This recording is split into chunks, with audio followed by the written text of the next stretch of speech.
Yes, people, what is going on? Welcome back to another episode of the Pit Stop Lounge. This is episode number 39, and as always, we are your hosts, Jan and Malcolm. How are you, bro?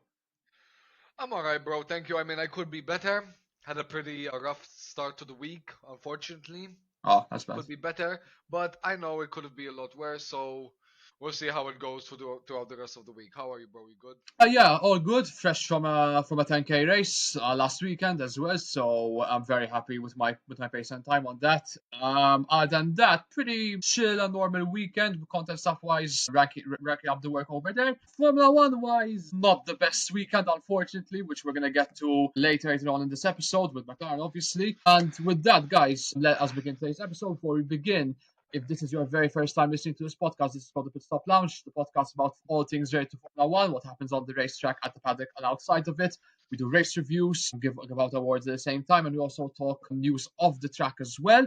So if this is your first time listening to this podcast, make sure to follow us on our socials, Facebook, Instagram, YouTube, and for our listeners on Spotify, let us know your thoughts on the comment section or on the polls in case of Spotify, and most importantly, follow us on those social media pages. And with that, Eat.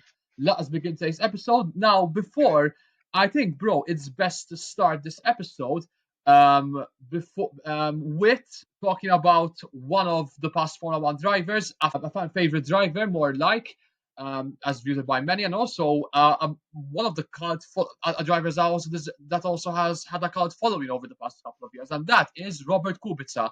Obviously, had stints Absolutely, man. with BMW, Renault, Williams, and most recently Alfa Romeo before leaving a couple 3 years ago in 2020 at the end of the 2022 season.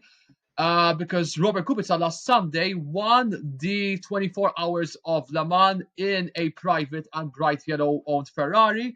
For those who are living under a rock by now, the 24 Hours of Le Mans is held every year at the Circuit de la Sarthe in France. It's held over a single weekend. I mean, the closest I've raced around that track was is in Gran Turismo. Same here. So Gran no, Turismo, MotoGP. What else? Grid. grid. That's No, why I raced on for Second me, de la for Sarthe. nah, for me, it's just Gran Turismo, bro. Whether it's like 3, 4, 5, 6, and 7, and even recent Good into choice, the though. PSP Good version. choice. So iconic track, iconic race, Absolutely. despite being Absolutely. 24 hours. And Robert Kubica basically won the race in a bright yellow Ferrari. So it wasn't just him, by the way. It was also with two other drivers. And this, according to Robert Kubica, he claimed it as as his biggest and most special victory of his entire career. Absolutely. And I Absolutely, man. couldn't agree more with this. This is a Absolutely, driver, man. bro. This is a driver that has had multiple setbacks. He has had two atrocious accidents, one in Formula One in the Canadian Grand Prix, coincidentally.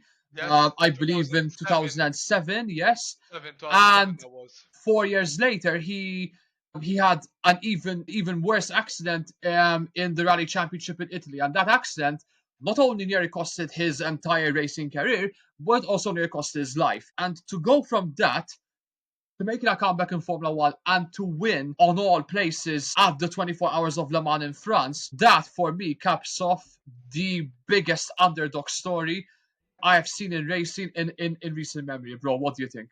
Totally, man. Listen, Robert Kubica was, just like you said, a fan favorite. And that 2007 crash, that was horrible to witness at the time. We didn't know how he still was alive after a crash like that. You could see his feet still wiggling after that crash. I just seen the highlights from the '07 race just recently, so that's why I remember this. It was from '07. Yeah, And then for 2011, he also, pardon me, he had that crash that was even in worse. rally. That was even worse. Way, way worse. Mind you, in 2012, a year later, he would have had a move lined up to join Ferrari. How crazy! Can life Listen, be, man? they say that God works in mysterious ways. Yeah, that's what they say. Peep this. So he had a move lined up for Ferrari to join in 2012. 2011, he had the horrible accident.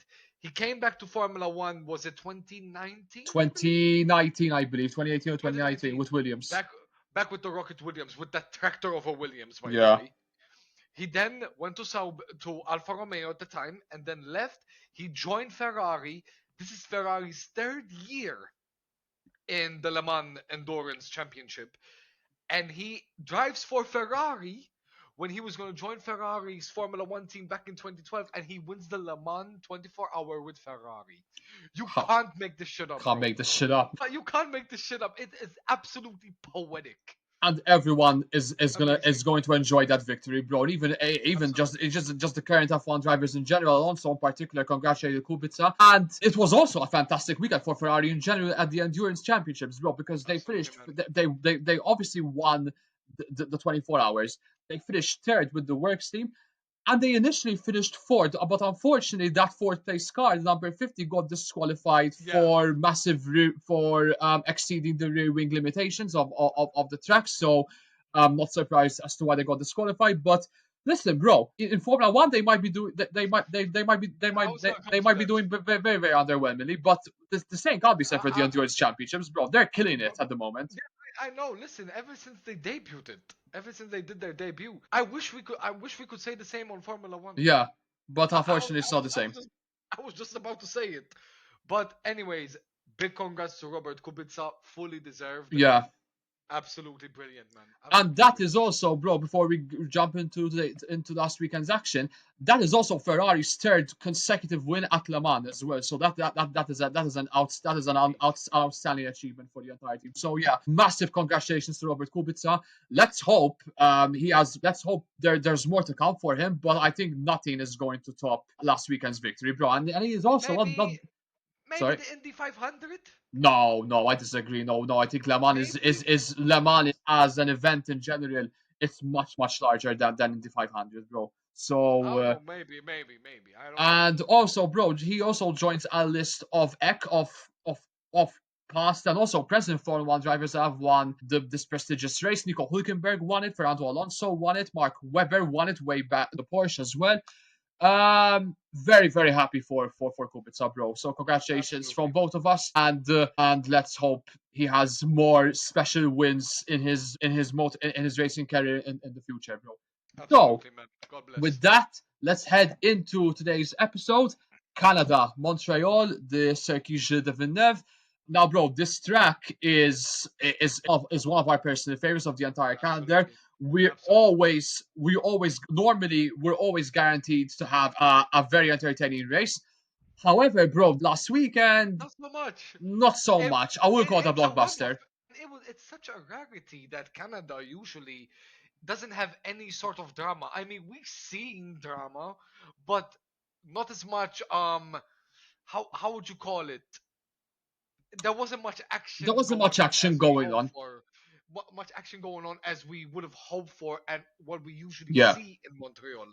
But still, I mean, I'm not gonna complain. There were a couple of overtakes that happened, which we're gonna discuss, yeah, and a couple other things that happened as well, both unfortunate, sorry to say the least, which yeah. we're gonna get into. But as a race overall, quite Uh, underwhelming. Underwhelming, yeah, and ironically, bro, this comes at the same weekend where the track has been extended for another 10 years to 2035.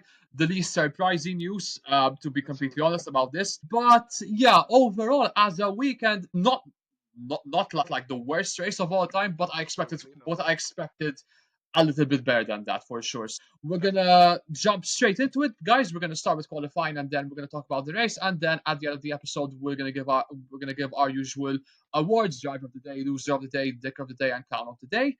Q1, there were a couple of drivers that I didn't expect them to get knocked out at the first part of qualifying, but at the same time, there were some that I'm not really surprised about. Now, What happened with qualifying is there was a lot of impeding going on. yeah, there was.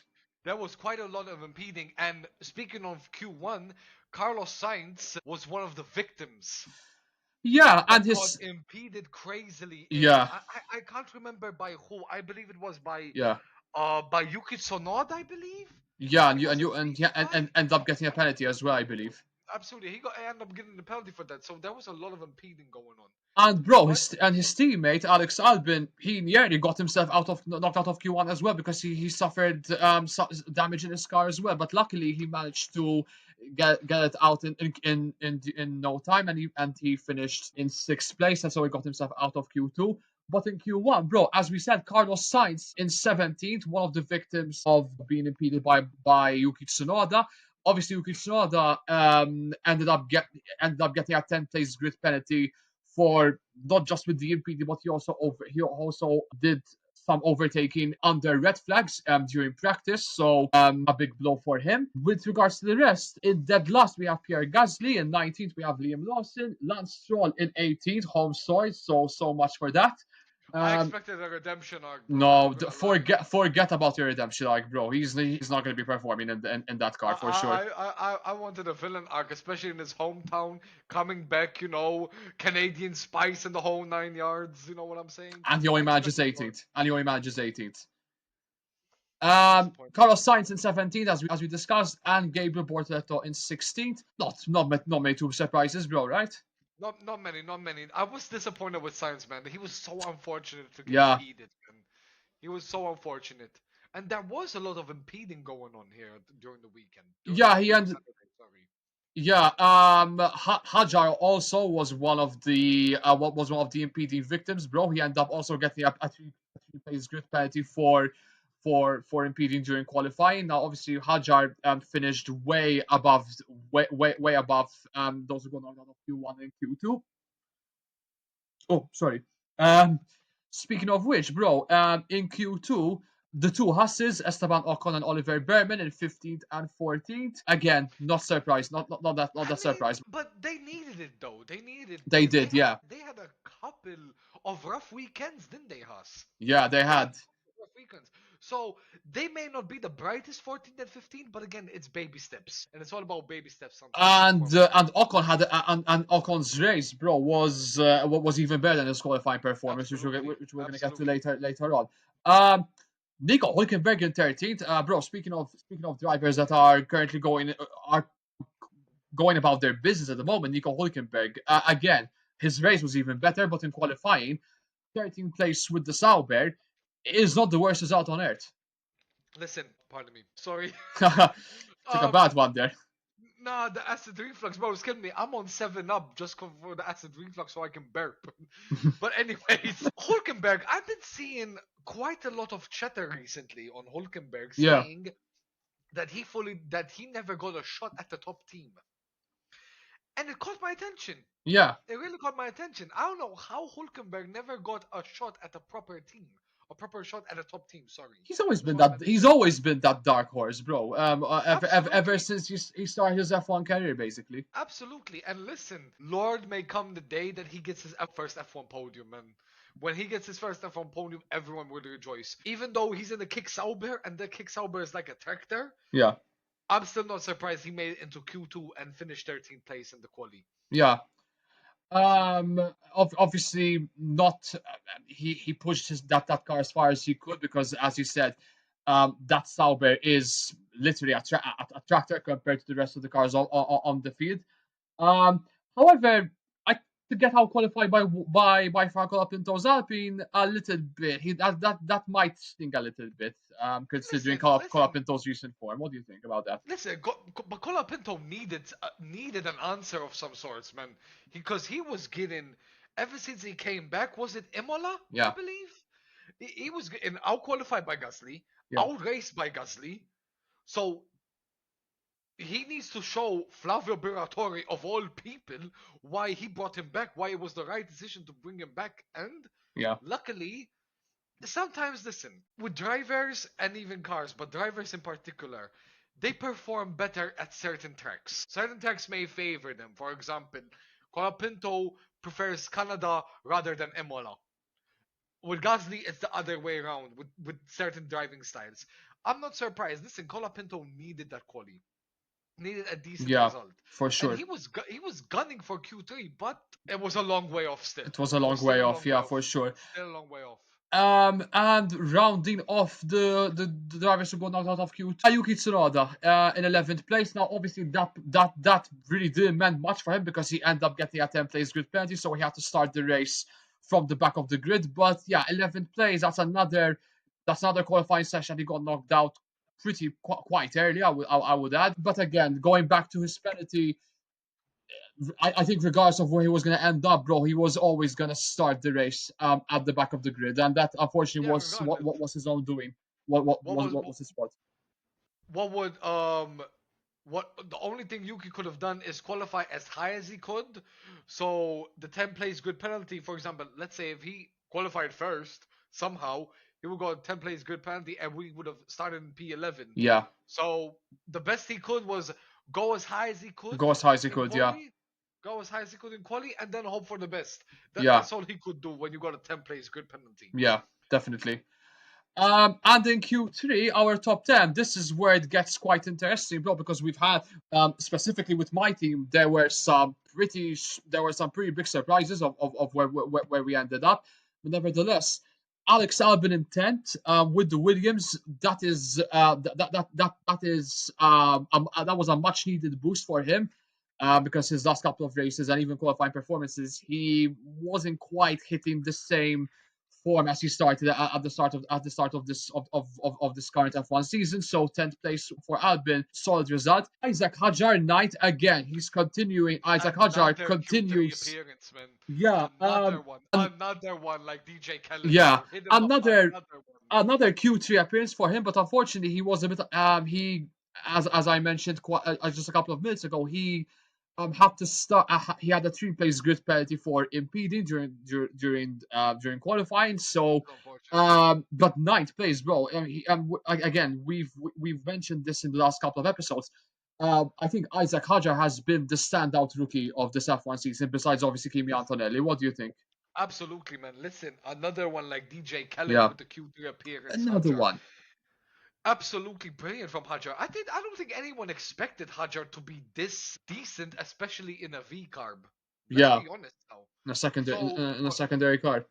and there's already chatter going around that he might replace Yuki in the near future. Oh, Already. you came into my words, bro, because that's exactly what I said. I predicted that if Hajar had continued to impress, he would end up in that Red Bull seat, and Sooner rather than later. I would feel very very sorry for him because we know that second Red Bull Absolutely. seat is cursed. It has been cursed, not just in this season. It has been cursed for the last couple of seasons. So, um, We don't want to for, talk about it we for don't want now. to talk about it at the moment. We don't want to talk about that. Leclerc and 8, bro. That's not great, isn't it?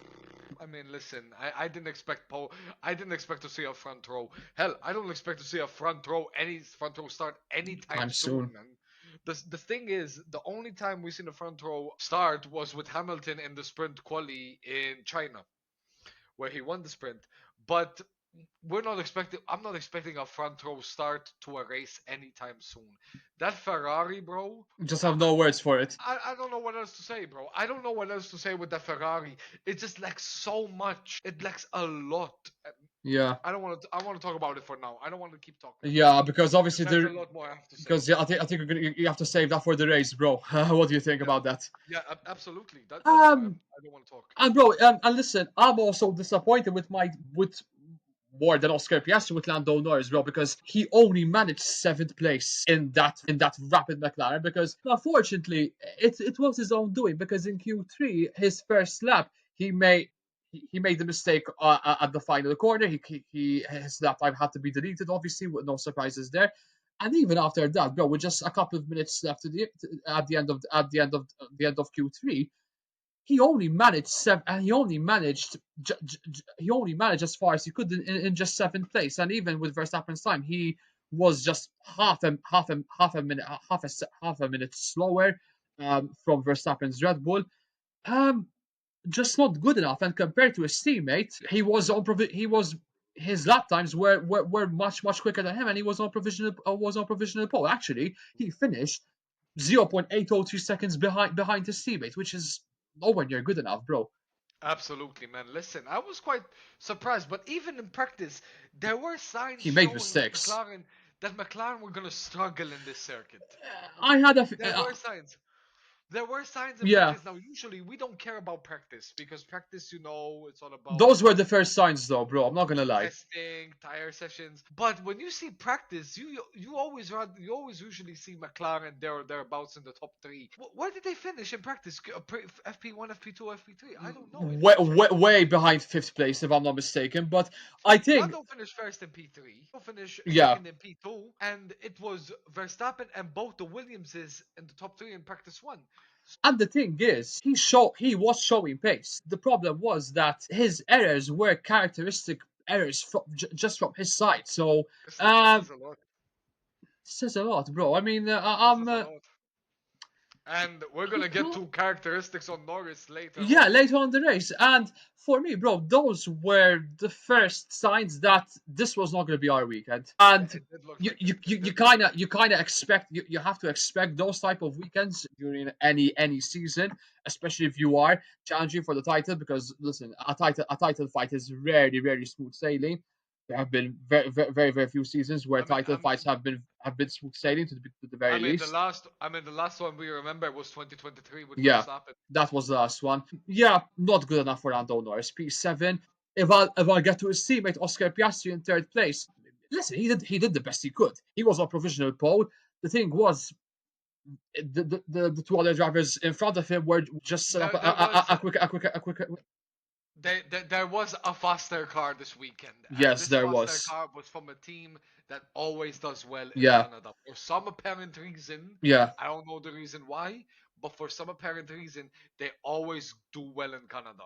Now, actually, bro, before we get into in the team you were talking about, those who finished ahead of Norris, Fernando Alonso in sixth place, rolling back the years, in Absolutely, man. such an underperforming Aston Martin, let's be said throughout the season. Sixth place for him, Hamilton in fifth, and Kimi Antonelli in fourth. Bro, your thoughts on these three drivers? Well, listen, Alonso, just like you said, rolling back the years, I want to see Alonso. If only Alonso had a better car, he would easily compete with the rest. Easily. Mhm. And I still believe that Alonso, even though he's 42 years old, which is crazy to think about, the longest active driver on the grid. Sorry, the oldest The oldest. active driver on the grid and has been around for quite some time. He's been around since oh One. He's been around since '01 with the Minardi. He still got it, in my opinion. He still got it in, even though with an underperforming Aston Martin, just like you said, he can still do business if he had a quicker car. I mean, Yeah, we saw glimpses of it last season, was it? yeah, In the beginning of last season, we saw some glimpses of that. and even the season So before, even more so. absolutely, in 2023 actually, he could still do the biz and happy. With Hamilton P5, I was a bit surprised with Hamilton P5. I expected Leclerc to out qualify Hamilton again, but Hamilton is a driver that likes Canada. He got his first career win in Canada back in '07 with McLaren, and I was thinking maybe raw, like could the stars align? Like imagine he got his first race win of his career here in Canada back in '07. He could get his first race win here with Ferrari, but long way off. That's a fairy tale story. You could only do that on F125, my guy. Yeah, for sure. Long way off. But I was still pretty happy. Not amused, not over the moon, not jubilated, but Yeah, all right, I guess. Antonelli P4. impressive. Listen, very impressive for an 18-year-old. And listen, it shows that the car here, Mercedes, when it comes to Canada, for some reason, It brings back to your point as well, that it, because that's the it, thing we were talking about Mercedes. exactly. We were just talking about it. Like, and Antonelli is one half of the Mercedes drivers, by the way. We're going to get to George Russell in a minute. Antonelli, it showed that Mercedes, maybe a more experienced driver, could have got a top three. Yeah, I think a more experienced driver could have got a for top three. sure, Hell, even better yet, maybe a front row lockout. A more experienced driver. definitely. If you put Hamilton right now in that Mercedes, they would go to front row lockout. He will get a front But row lockout. And this track, for some, yeah, as you said, bro, this track for some reason it has always favored Mercedes. I think maybe because of the aerodynamics of the track, I and don't know. unlike us, where we did seem to struggle all weekend, the same can't be said for Mercedes. So yeah, I think if you would have gotten a more experienced driver in there, and also considering that he had basically the McLaren, his teammate, and Verstappen in front of him. I'm not really that surprised that he got a P4. Uh, Absolutely. we talked about Oscar Piastri getting third place, and the front row lookout, bro, is the rivalry that nobody expected, but we're so glad that we're so glad that we're really seeing right now because ever since it started back last year, George Russell in first and Max Verstappen in second, and the lap times were Oh, agonizingly close, bro. Not just them, absolutely. but also Oscar Piastri, and for George Russell, bro, pole position out of fucking nowhere. What do you think? That was a mega lap Crazy from lap. George Russell. Mega lap. That was a crazy It, lap. it was Verstappen as first, but George Russell nipped him. Just like we said, one half Kimi Antonelli, the other half is George Russell's Mercedes. Bro, for some reason, and listen, well and truly deserved. He Yeah. looked amazing throughout the whole lap. He would Throughout the whole complete weekend, it's been control. amazing. Absolutely. And listen, but the story of Quali wasn't just that Russell got P1 and Verstappen got P2, but just like you said, with the long heated rivalry that them two have, all eyes were on Sunday, and everyone probably got their popcorns ready for the race start. It's not just for the race start, bro. I think everyone expected both drivers like to collide each other on the very first corner of the race. That's obviously what's going to Yeah, be on. That for me was unrealistic. Let's be completely listen. honest. As much as we wished for that to happen, and let's be honest, that was never going to happen. Maybe in a Michael Bay movie, directed movie, maybe, but nah. We, I mean, but even we though could see it in the, listen. when they started, they were like this. I mean, When listen. supposed to be like this, they were like this, On the subject, facing each and other. listen, bro, on the subject of Michael Bay, the F1 movie is coming out like next week, so we might see Yeah, we might see something similar in like we will, some scene throughout the entire movie. But guys, we will. but as because so guys, with that, let's talk about the race. Before we mention the race, if this is your first time listening to this podcast, make sure to follow us on our social media platforms, guys: Facebook, Instagram, YouTube, and Spotify. Make sure to give us a like, comment, and subscribe, and also and with regards to Spotify, tell us with a follow, with a rating, and let us know your thoughts on the comment section or the posts that we publish with every single episode. The race, bro. Now, as we said, we didn't see Russell and Verstappen collide with each other. It However, was a pretty clean it was start. a pretty clean start. It was a pretty clean start. Yeah, And listen, everyone was talking about. Even I was thinking when I saw them lined up like yeah. this, I'm like, Oh oh no, dear God, it's about to go down. get the But popcorn out. the popcorn was out, the sodas were out, everything was out in the whole 9 yards, bro. But it wasn't the case. It was a very clean start. But something happened, something crucial happened in turn one, turn two, onto Mm-hmm. turn three. When they right before the end of sector one, Oscar Piastri started Antonelli P getting four, past Piastri as sorry well. P3 and Antonio P4. He got past Piastri. That was Poor start. crucial. That was a Yeah, it crucial was. for the start of the race for Antonelli because thanks to that he got a very good position and a very good race after that, and that Yeah, was a crucial move. Now, where do you want to continue? We could start with Albon flying over some grass, yeah, right right at that one, and that was and that pretty probably much resulted in his retirement of the race, bro. yeah another. Now the thing with Albon was the team were telling him they have another PU issue. At the moment when they said PU, I'm like, what the hell are they talking about? Yeah. But then it's like, all right, power unit. They had another power unit issue, but not as severe as last race. No. Lord and behold, he had to retire from another power unit issue back to back, bro, like Drake. That's gonna stink for Albin, bro, because his Absolutely. recent form compared to the start of the season has been the complete opposite. But obviously, this time around, it wasn't really exactly his fault. I think it was more towards the team's fault. But that's gonna stink for Alex Albin, and I think this is a rough patch for him and even the team in general. To be And completely honest, because even the Mercedes power unit, bro, which is usually so reliable, that is three DNFs in two races. When you look at it, largely inconsistent, you would add on that. now let me tell you what. No, very unreliable because the Mercedes is usually very reliable Hmm. as a power unit. When you look at it, it's three DNFs in two races. You had Albon and Antonelli in Spain, and now Albon again in Canada. So which is three DNFs. The Spain one, however, for Antonelli was rather the No, brake sorry, it's a issue. brake issue. That was Sorry, a it's a brake brake issue issue. rather than that, yeah. That was a brake issue. Apologies. Totally Yeah. forgot. And bro, Um, I think sorry, you want to add something else? no, that's all. I mean, heartbreak again for Alex Albon, even though Yeah. the team told him not to. Now, apart from that, lap 13, we got the first bit of action that we didn't know about. And the tire strategy as well, bro. We're gonna get to that. We're gonna get to that. Then we had our first set of pit stops with the tire threats. Sorry, with the tire pit Verstappen claimed stop. that the tires were very fragile as well.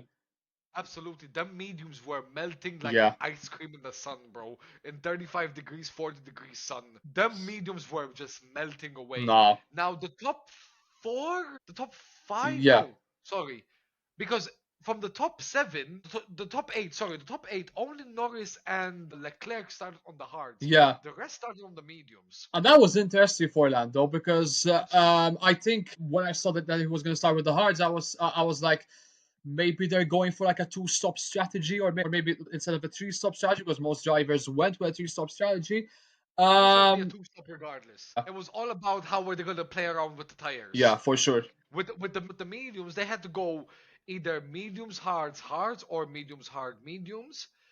Yeah, With the hards, they could do hard mediums or hard medium hards. No, hard medium hard, yeah, yeah. definitely, because the medium were just melting away. And Verstappen, And bro, sorry to interrupt you, bro. Verstappen was the first to pit, and that was very, very unlikely for him and because he pit normally he's like like two the laps last to early. pit. Yeah, lap Yeah, 11. he did like 2 laps. Yeah, he pit like 2 laps earlier, Yeah, which is very weird. Still no changes much about in that. Then the second round of pit stops came, like lap 38 or 39, basically. something like that.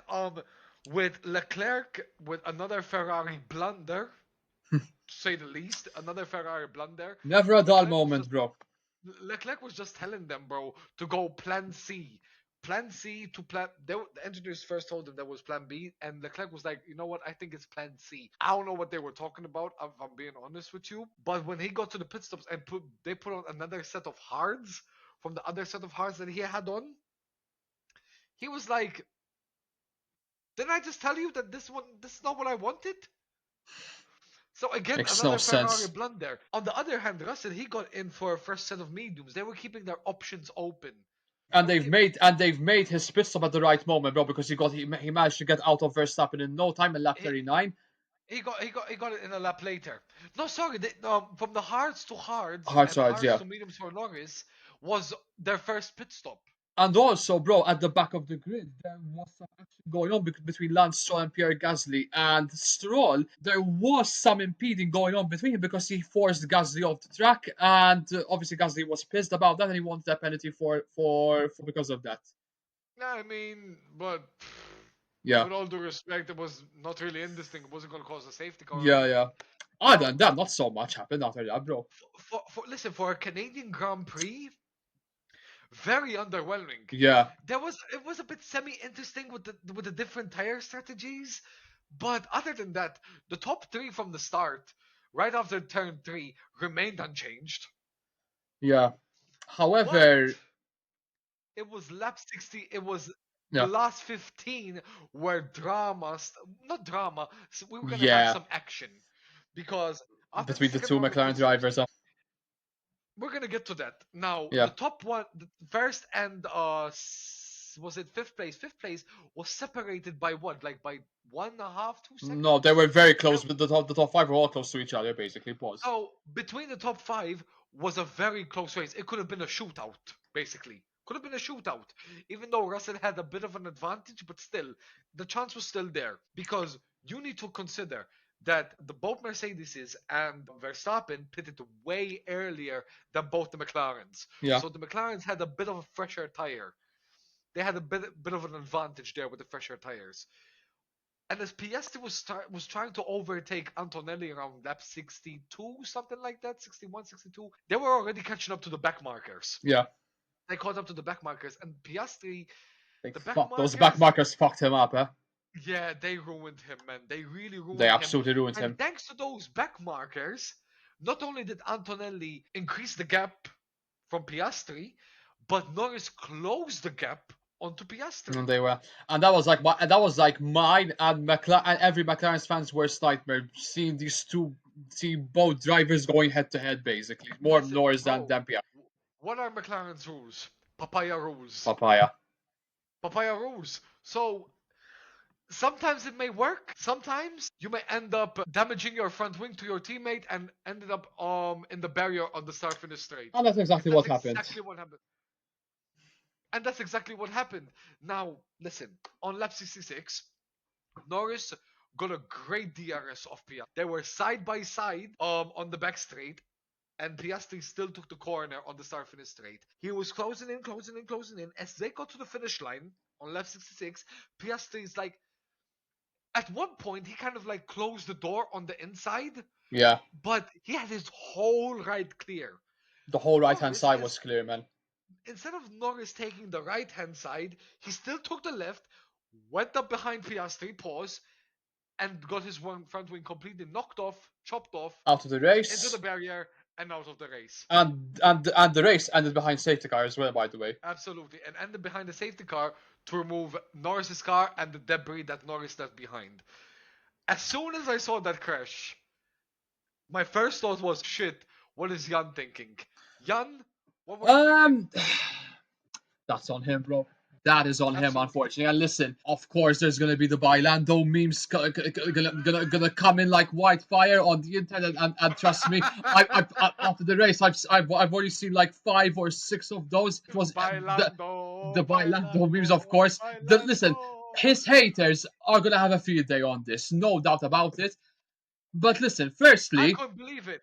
I couldn't believe it. listen, I really couldn't believe it. commend him for the fact that he showed the responsibility for that instead. Absolutely. Because normally, Absolutely. with most drivers, they won't show most of like these potential title winning drivers and any other drivers in general, be it world champions, rookies, etc. They don't normally show their this type of responsibility. So with the fact that he at least came in after the race, he apologized to his team, and he also apologized to his teammate by shaking hands together in the post-race interviews. At least I can commend him that. However, I'm sorry, that's on him. Absolutely. That error is Absolutely. completely on him. As you said, he had the right hand side was completely free. He could have easily did the over. He could have easily did the He overtake chose on the wrong gap, PS3 bro. over He chose the him. wrong gap. And this He chose the brings wrong gap. he chose the wrong gap, bro. He chose the wrong gap. And this again brings me to my point that this guy is not ready to become he's not world championship winning material. He was like that before this race. And after Canada's race, my point turned out to be correct as well because he just lacks the mental composure, bro. I've said it time and time again, and again, he could have easily did the overtake on the right hand side.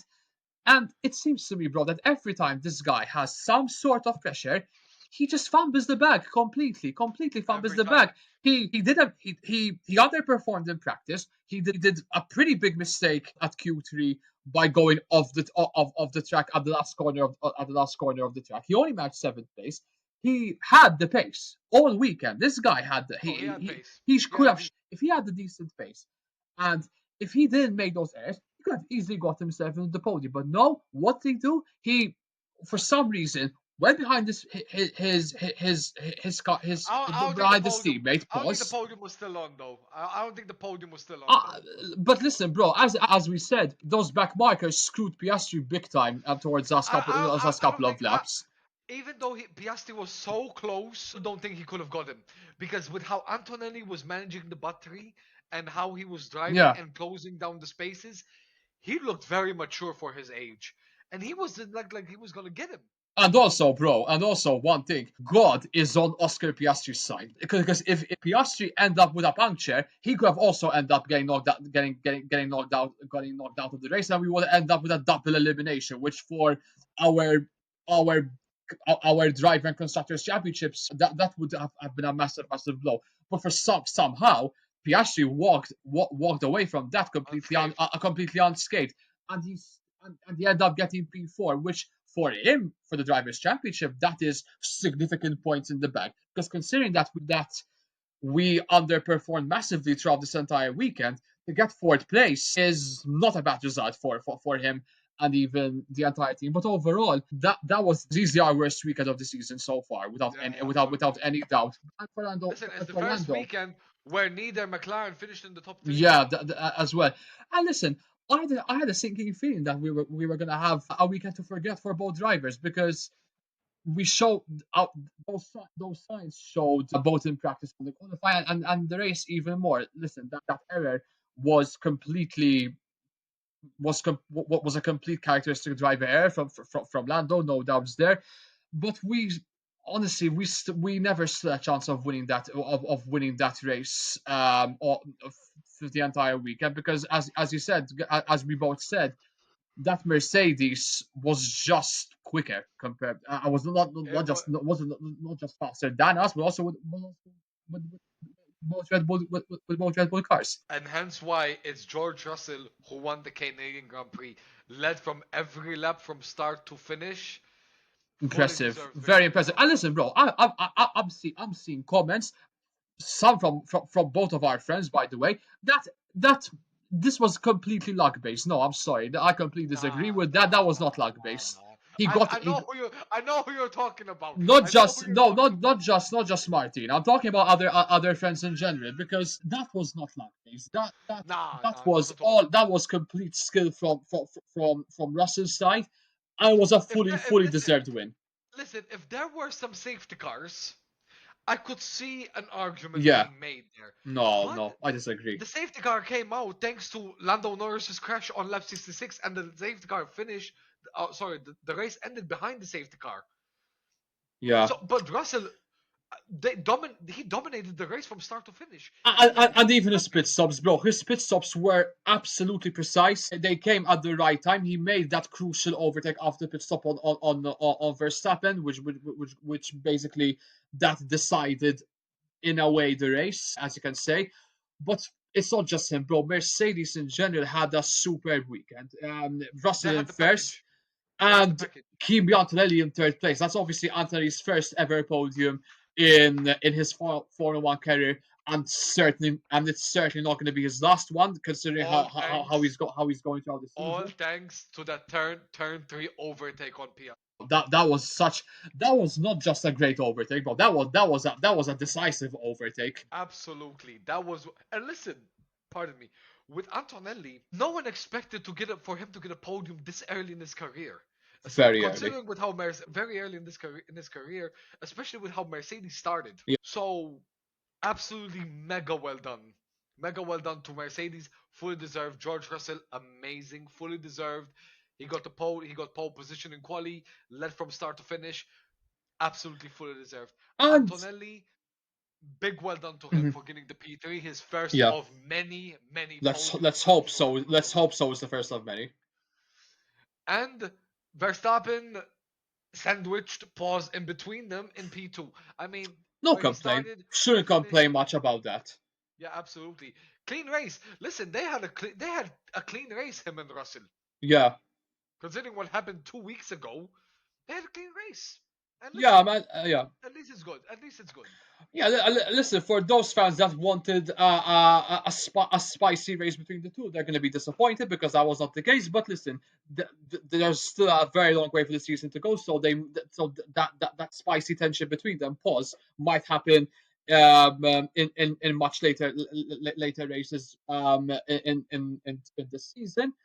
But no, I mean Mercedes and Verstappen in general, because Yuki had a bit of a different race than Max, should have no complaints. Absolutely. Listen, is this gonna be the start of an unlikely turnaround for Mercedes?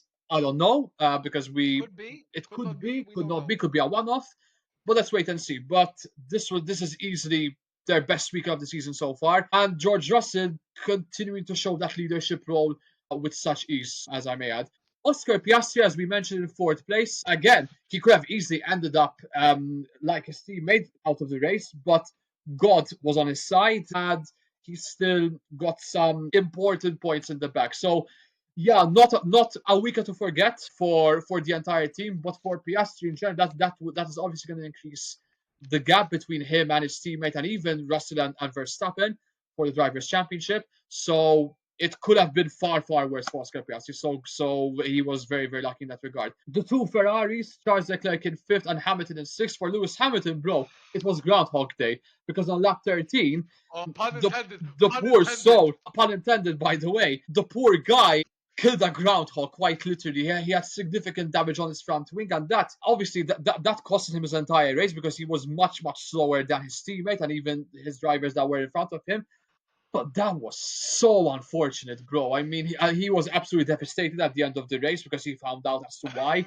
I, He I, he had so much damage. I wouldn't laugh in this, bro, because I mean, yes, I'm of all sorry. people, I'm it sorry. happened to Hamilton, a vegan Of lover. all, of all, bro, of all people, it had to I'm be not laughing. Lewis I'm not. No, no, Hamilton. listen. I'm not laughing because of the incident because No, no, no, it was a very no, ugly incident. But absolutely. the fact it's happened to Hamilton, bro, that's why Of all I'm like people, like this. of all people, it had to happen to him, man. Now look, Hamilton was Jesus Christ. out of question from when he was in P7. Yeah. He was out of the question, and I'm like, the What? engineers were telling him, the engineers and the commentators were saying that he has a bit of front wing damage. I'm like, how the hell does he have front wing damage? Who did he have contact with? A day later, I found out that he actually killed a groundhog as he was crossing the track on turn 13. I'm like, raw, that's why he got damage. He was like losing 5/10 a lap because of the damage. Yeah. Now, with Hamilton's pace, listen, rest in peace to the groundhog. Unfortunate incident. Oh my god, man. It's the unfortunate So, incident. I apologies, never thought. guys. We're so sorry for all the We love animal lovers animals. out there. We love We love animals, animals. We but love animals. We love animals. Listen, I feed cats at work every day. All right, I love animals, bro. I'm just I'm just laughing because of Hamilton, bro, rather than the Of all groundhog. people, that's me. We, on behalf of this podcast, we apologize for the animal lovers, for Yes. for PETA as well. We have to apologize to them as well. So Yeah. we have nothing against animals. We are both of us are big, big animal lovers. I have a cat myself. I also volunteer at a dog sanctuary as well from time to time. So we love animals, guys. So we apologize for all the We animal love lovers animals. out there. Listen, I feed cats at my workplace every Yeah, morning, every day. I give them cat food every day, bro, because they come at me with a meow meow to get yeah, the yeah, cat yeah, food, and that's what I do. yeah. But No, but listen, other than that, bro, underwhelming for Ferrari. listen. Yeah, Apart, all jokes aside, Hamilton out of the question yeah. due to the unfortunate incident happened with Leclerc. There was pace, but just like we mentioned earlier, it's the strategy that messed up from hards onto mediums. Again, Once that second pit yet stop again. was made with the mediums, he was out of contention. If they moved with the same strategy that Norris had, he would have been right there. He would have been right there with Piastri, Norris, and Antonelli.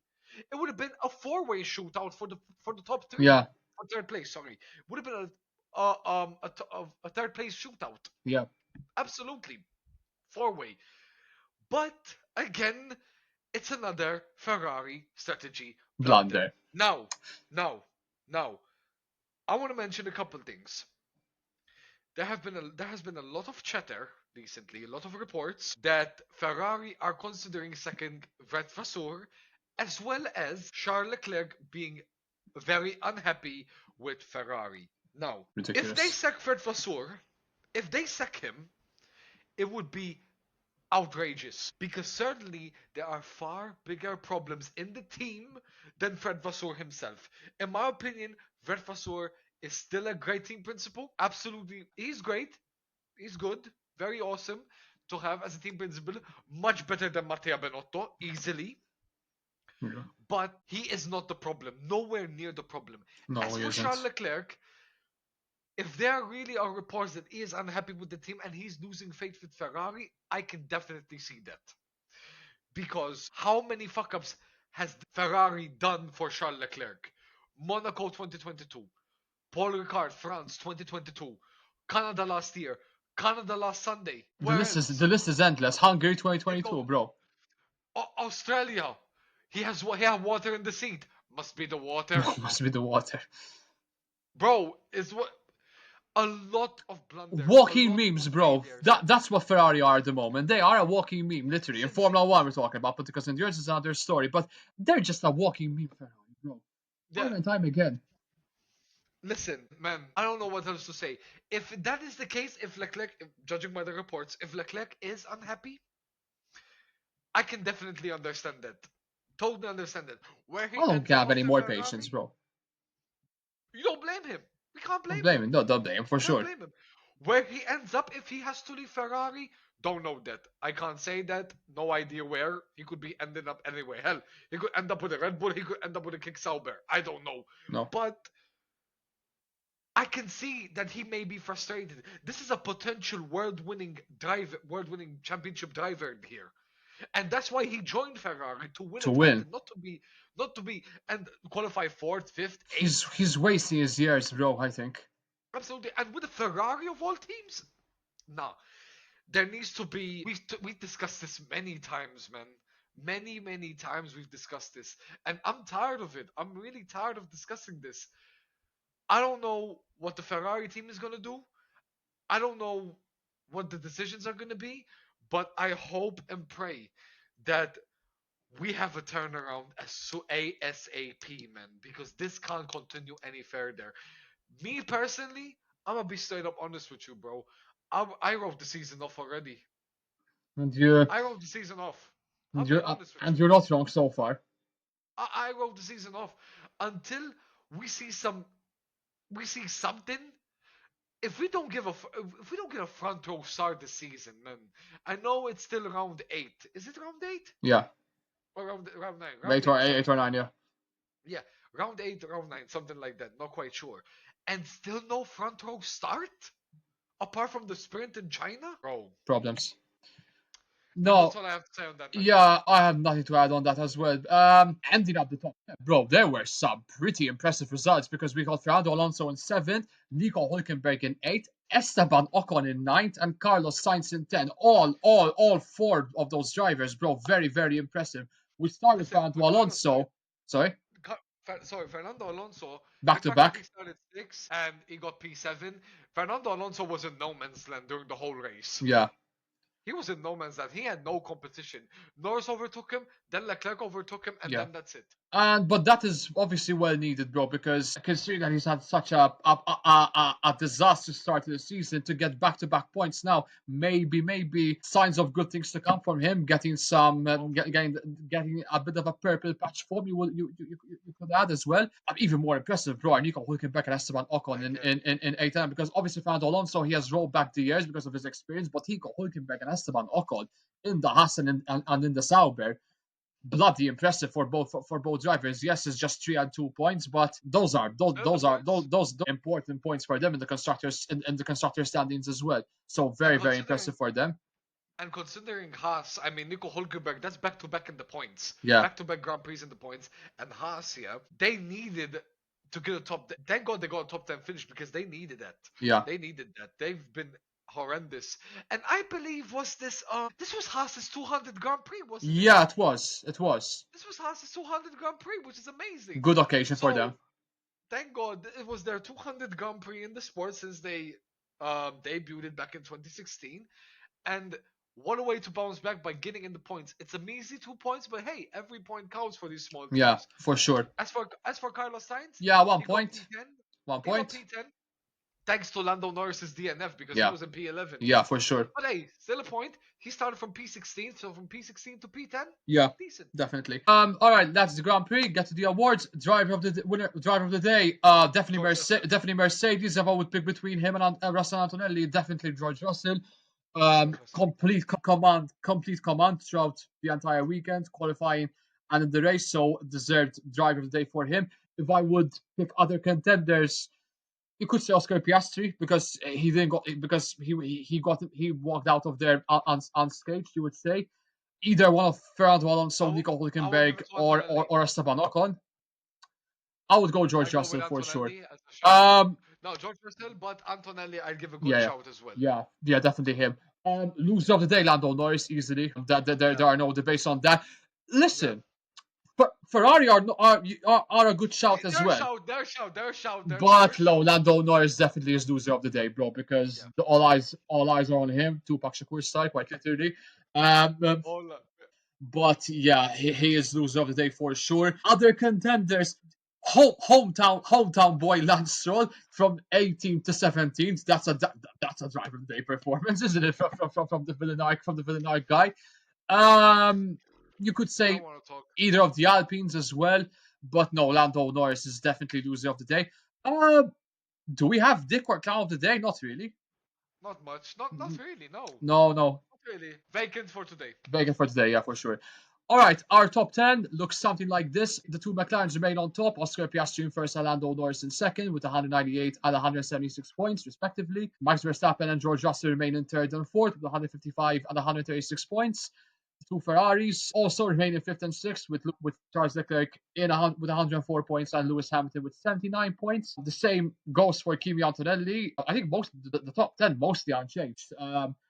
But anyhow, Kimi Antonelli in seventh with 63 points, Alex Albon in eighth with 42 points, Esteban Ocon in ninth with 22 points, and Isaac Hadjar in 10th with 21 points, getting the constructors standings right in front of me here. McLaren remain first with 374 points, Mercedes in second with 199 points, with that first and third place, so that's pretty big points for them in the bag. Yeah, Um, Mercedes jumped to second now. yeah, for sure. Yeah, definitely. Ferrari in third with 183 points. Red Bull remain in fourth with 162 points. Williams in fifth with 55 points. Haas and Racing Bulls tied in sixth with 28 points. Just a few points behind are Aston Martin in eighth with 22 points. Kick Sauber in ninth with 20 points. And Alpine, the bottom of the grid, in 10th place. That's constructor standings, bro, quite close Absolutely. compared to last season. Now, bro, because we forgot to mention this at the start of this episode, the 2026 calendar is out for next season. Obviously, we have a brand new track in Madrid in Spain, so that's two tracks in Spain. But with that, bro, they've taken out Imola, which for me, I was devastated, man. I So they disagree with that replaced so absolutely. so so they replaced a historic circuit with a new street circuit. Because apparently Stefano Domenicali No, doesn't want two races in the same country. no, Well, you're gonna get Catalonia, which is in Spain, and Madrid in Spain, but he got three in America: Vegas, doesn't make any Cota, sense. I mean, Vegas, it's Cota. peak Virgin Media, in my opinion. Was it? Doesn't that Vegas, mean Kota, like and Miami. Vegas, Kota, and Miami. Miami? Thank you. Crazy. No, absolutely. How could they take out Imola, bro? How could No, they no. take out Imola? I was devastated when I heard that. Yeah, definitely. Unreal. Unreal. Um, anyhow, that's it, guys. That is the end of this episode. Thank you so much for listening. Really appreciate tuning into every single episode, guys. Our next episode is in 2 weeks' time, where we will be heading to Austria in the Red Bull Ring, and this is a track that probably no, actually, I'm confusing with the Dutch Grand Prix. Actually, never mind. No, no, Um, it's a beautiful, it's a nice track. I like Austria. Lovely track for sure. So It's the fastest track on the calendar, no? if not, it's one of the fastest for sure, bro. It So is the fastest. It is the fastest with the that's sub gonna, 116 something like yeah, that. definitely. So that's gonna be our next episode, guys, at the Red Bull Ring in Austria. Stay tuned for that episode. Let's hope that McLaren bounce back, and let's hope that Mercedes repeats themselves from last weekend as well. So And I hope Ferrari does something with their lives. yeah, for sure. I hope. I hope. Definitely. So thank you so much, guys. And with that, we're gonna sign off for this episode. And let's hope you have a great rest of the week. Peace out. Much love. Thank you.